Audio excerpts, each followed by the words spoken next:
নানা আয়োজনে সারা দেশে উদযাপন হয়েছে ২১শে টেলিভিশনের ২৬তম প্রতিষ্ঠা বার্ষিকী ও ২৭ বছরে পদার্পণ অনুষ্ঠান। হয়েছে আনন্দ র্যালি, কেক কাটা, আলোচনা সভা ও সাংস্কৃতিক অনুষ্ঠান। যোগ দেন বিভিন্ন সংগঠনের নেতৃবৃন্দ, সাংবাদিক সহ সর্বস্তরের মানুষ।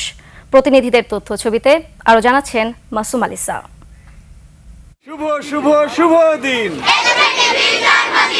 নাটোরের দীঘাপতিয়া বালিকা শিশু সদনের এতিম শিশুদের নিয়ে ২১শে টেলিভিশনের জন্মদিন উদযাপন করা হয়। বের হয় র্যালি। অংশ নেন নাটোর সদর আসনের সংসদ সদস্য ও জাতীয় সংসদের হুইপ রুহুল কুদ্দুস তালুকদার দুলু। পরে বেলুন উড়িয়ে কেক কেটে ২১শে টেলিভিশনের সমৃদ্ধি কামনা করা হয়। ভোলায় র্যালি, কেক কাটা ও আলোচনা সভার মধ্য দিয়ে ২১শে টেলিভিশনের প্রতিষ্ঠাবার্ষিকী উদযাপন হয়েছে।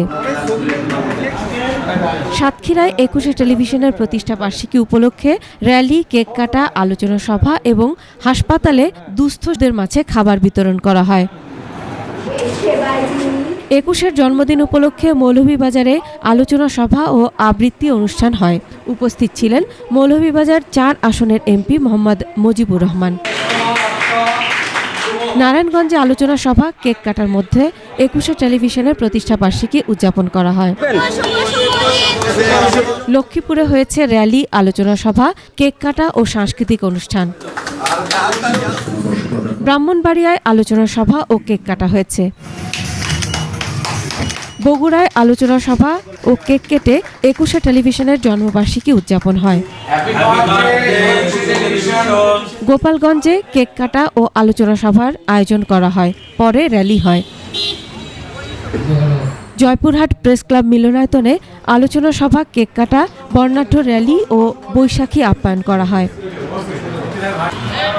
পাবনায় বর্ণাঢ্য র্যালি বের করা হয়। পরে পাবনা প্রেস ক্লাব মিলনায়তনে আলোচনা সভা ও কেক কাটা হয়। মাসুম আলিসা, ডেস্ক রিপোর্ট, ২১শে টেলিভিশন।